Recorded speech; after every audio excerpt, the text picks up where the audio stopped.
سارا دن بیٹھا رہے، لنگر کے بہانے لوگوں کو اکٹھا کرتا رہے، اور بعد میں جو ہے خیر سے ان سے وہ پیسے بٹورے۔ اور میں کبھی کبھی حیران ہوتا ہوں کہ یہ خود ساختہ 2 نمبر جعلی پیر پیسے بٹورتے ہیں، بعد میں قوال سے کہتے ہیں، اشارہ کر کے کہے داتا نہ دے گا تو پھر کون دے گا؟ ابھی تو مانگ رہا تھا، ابھی تو لوگوں کا داتا بھی مان گیا۔ تو یہ لوگ سارے کا سارا جھوٹ بولتے ہیں۔ متقین کی صفات میں سے ایک صفت یہ ہے کہ وہ اللہ کی راہ میں خرچ کرتا ہے جو اس کے پاس ہے، جمع جو کرتا ہے وہ متقی نہیں ہے۔ یہ آیت نمبر 4 میں جو ایک لفظ ہے وَمَا أُنزِلَ مِن قَبْلِكَ، یہ ختم نبوت پر دلالت کر رہا ہے۔ اب ذرا اس پر بھی آپ غور کریں گے کہ حضور صلی اللہ علیہ وسلم اس دنیا میں تشریف لے آئے، اب اللہ کے نبی جب آ گئے اور سب کو ان کے آنے کی بشارت دی گئی تھی، جب آپ تشریف لے آئے ہیں تو آپ کے بعد تو کسی نے نہیں آنا، تو گویا آپ کی ولادت باسعادت ختم نبوت کی دلیل ہے، آپ کے بعد کوئی نہیں آئے گا، یہ کوئی بیان نہیں کرتا۔ اب ذرا اس پر مزید آپ غور کریں گے تو وہ یہ ہے کہ آپ صلی اللہ علیہ وسلم تشریف لے آئے اللہ کے قانون اور ضابطے کے مطابق، کہ آپ صلی اللہ علیہ وسلم نے فرمایا کہ میرے ننیال اور ددیال میں سے کبھی کسی نے کوئی زنا نہیں کیا، ولدت من اصلاب الطیبۃ وارحام الطاہرہ نکاحا لا صفاحا، کہ یہ سوائے نبی کے اور کوئی قسم نہیں اٹھا سکتا کہ آپ نے فرمایا میرے ننیال اور میرے ددیال میں سے پیچھے بھی کبھی کسی نے زنا نہیں کیا۔ تو اللہ کے اصول اور قانون اور ضابطے کے مطابق پاک پشتوں سے اور پاک رحموں سے منتقل ہوتے ہوئے آئے، اور آپ کے آنے کی خوشی میں خود حضور صلی اللہ علیہ وسلم نے بھی سوموار کا روزہ رکھا ہے، اور صحابہ کرام اکثر و بیشتر روزہ رکھتے تھے سوموار کا، اور صدقہ و خیرات کرتے تھے۔ اب یہ مجھے سمجھ میں نہیں آیا کہ روزے والے دن کیا عید ہوتی ہے یا عید والے دن روزہ ہوتا ہے؟ یہاں تو روزہ رکھنے کا تو چلو حکم ہے، محبت کا اظہار کریں، آپ ختم نبوت کے لیے میدان میں آئیں۔ حضور صلی اللہ علیہ وسلم کی نبوت جب اللہ نے ان کو عطا کر دی تو ان کے بعد جن جن نے صحابہ کرام نے آپ کی زیارت کی، ایمان قبول کیا، وہ صحابہ بن گئے، اور جب آپ اس دنیا سے عارضی اور مستعار دنیا سے اس دنیا میں تشریف لے گئے، اس حیات سے اس حیات میں تشریف لے گئے، اس زندگی کو ترک کر کے اس عالمی اور ہمیشہ والی زندگی کو اللہ کے حکم سے قبول کر لیا، اپنا لیا، تو جب آپ ہیں ہی نہیں، اس دنیا میں تشریف فرما ہی نہیں ہے، تو پھر صحابی کون بنے گا؟ جنہوں نے بننا تھا وہ بن گئے، جنہوں نے بننا تھا وہ بن گئے۔ اب اسی طرح جس طرح قیامت تک اللہ کے نبی کے بعد کوئی نیا نبی رسول نہیں آئے گا، اسی طرح کوئی صحابی بھی نہیں آئے گا۔ نبی ہوگا تو کوئی صحابی بنے گا، ایک بات۔ دوسری بات یہ ہے کہ جتنے سابقہ انبیاء کرام علیہم السلام ہیں، حضرت موسیٰ علیہ السلام ہیں، حضرت عیسیٰ علیہ السلام ہیں، باقی پیغمبر آئے ہیں، انہوں نے حضور صلی اللہ علیہ وسلم کے آنے کی خوشخبری دی ہے، ایک بات۔ دوسری بات یہ ہے کہ انہوں نے کہا اور اللہ سے وعدہ کیا اور اللہ نے وعدہ لیا۔ یہ دیکھیے ذرا جی، قرآن مجید کا یہ منظر بڑا عجیب ہے۔ صفحہ نمبر ہے جی 78۔ آپ اس پر ذرا آپ توجہ کریں گے تو آپ کو یہ بات بھی سمجھنے میں بڑی آسانی ہو جائے گی۔ ہاں جی، صفحہ نمبر 78 79، آیت نمبر جو ہے وہ ہے 81۔ وَإِذْ أَخَذَ اللَّهُ مِيثَاقَ النَّبِيِّينَ لَمَا آتَيْتُكُم مِّن كِتَابٍ وَحِكْمَةٍ ثُمَّ جَاءَكُمْ رَسُولٌ مُصَدِّقٌ لِمَا مَعَكُمْ لَتُؤْمِنُنَّ بِهِ وَلَتَنصُرُنَّهُ قَالَ أَأَقْرَرْتُمْ وَأَخَذْتُمْ عَلَى ذَلِكُمْ إِصْرِي قَالُوا أَقْرَرْنَا قَالَ فَاشْهَدُوا وَأَنَا مَعَكُمْ مِنَ الشَّاهِدِينَ۔ اور جب اللہ نے پیغمبروں سے وعدہ لیا، عہد لیا کہ جب میں تم کو کتاب اور دانائی عطا کروں، پھر تمہارے پاس کوئی پیغمبر آئے جو تمہاری کتاب کی تصدیق کرے تو تمہیں ضرور اس پر ایمان لانا ہوگا۔ رسول مصدق لما معکم لتؤمنن به ولتنصرن۔ اس پر غور کیجئے۔ اور ضرور اس کی مدد کرنی ہوگی۔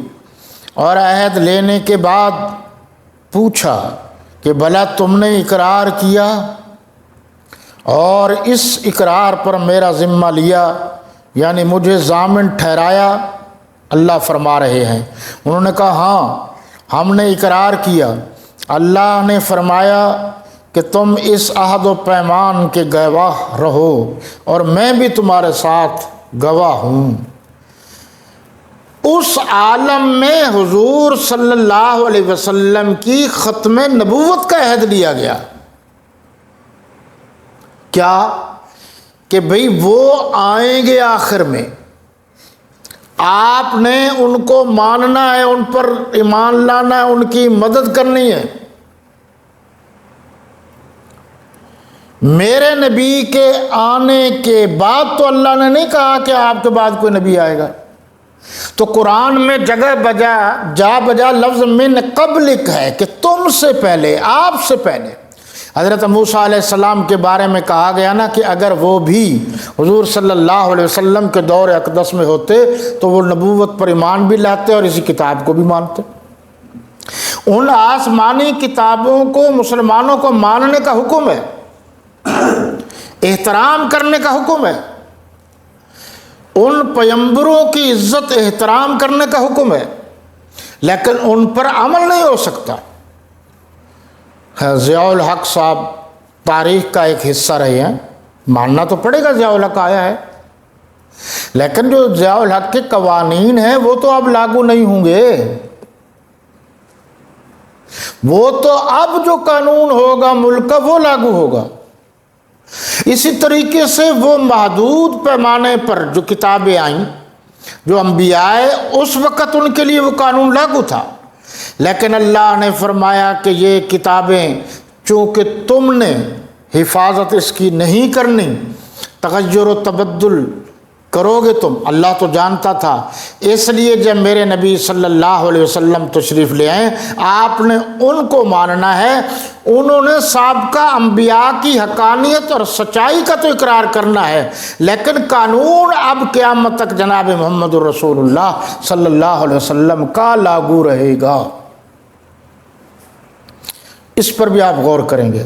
یہ میں نے دو لفظ بتا دیے، ثم جاءکم رسول مصدق لما معکم لتؤمنن به ولتنصرنہ، یہ ختم نبوت کی دلیل ہے۔ اس پر پھر غور کرنا۔ کبھی بھی پوری دنیا میں کبھی بھی کسی مسلمان نے عیسائیوں کی تورات، انجیل، زبور، کسی بھی سماوی آسمانی کتاب کو نہیں جلایا، کوئی ریکارڈ پر نہیں۔ ایک بات۔ نمبر دو، کبھی بھی کسی مسلمان نے حضرت عیسیٰ علیہ السلام، حضرت موسیٰ علیہ السلام، حضرت داؤد علیہ السلام، حضرت ابراہیم علیہ السلام، حضرت فلاں فلاں کو کسی کو برا بھلا نہیں کہا، کسی کو بھی۔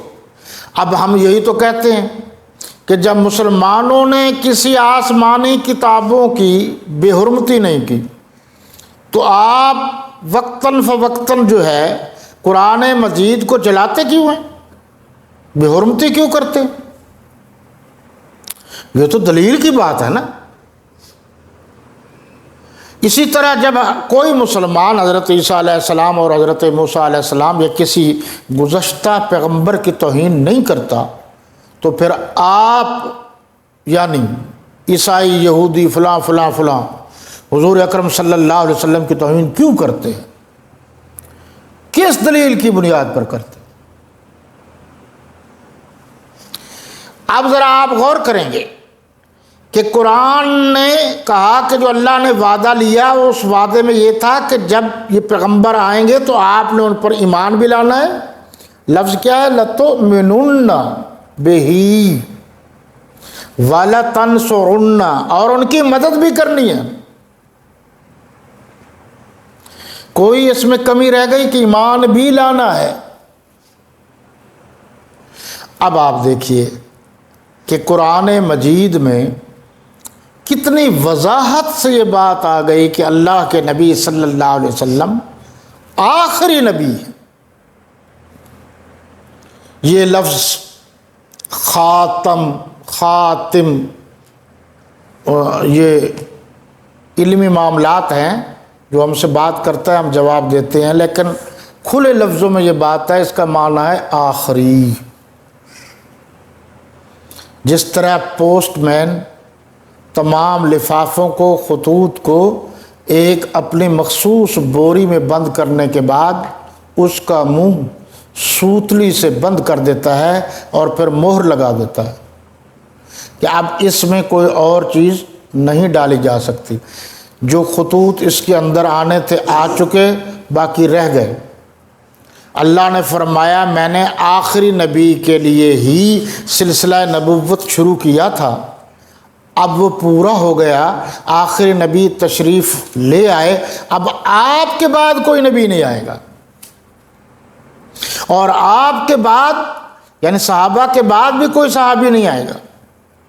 آپ کے اہل بیت میں سے اہل بیت کے بعد جو آ چکے اللہ کے نبی کے صلی اللہ علیہ وسلم کے دور میں، اس کے بعد قیامت تک کوئی اہل بیت بھی نہیں آئے گا، یعنی حضور کے خاندان میں سے کوئی فرد، کیونکہ قادیانی کہتا ہے میرے گھر والے اہل بیت ہیں۔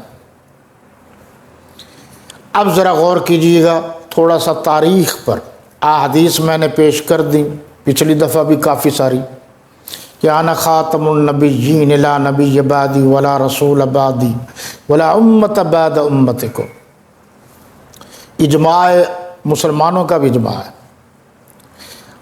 پیر سید انور شاہ کاشمیری رحمۃ اللہ علیہ فرماتے ہیں کہ جو شخص ختم نبوت کا کام نہیں کرتا اس سے گلی کا وہ کتا اچھا ہے کہ جو گھوم پھر کے روٹی مانگ لیتا ہے۔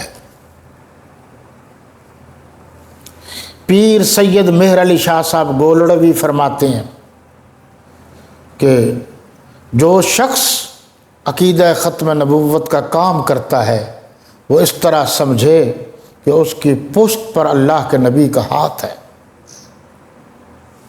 ختم نبوت کا کام اتنا کر جاؤ کہ آئندہ آنے والی نسلوں تک یہ چراغ روشنی دیتا رہے۔ پاکستان کی جو تحریک تھی 1953، اس کے روح رواں تھے بطل حریت امیر شریعت سید عطاء اللہ شاہ بخاری رحمۃ اللہ تعالی علیہ۔ یہ باتیں مجھے اس لیے کرنی پڑتی ہیں کہ بہت سارے لوگوں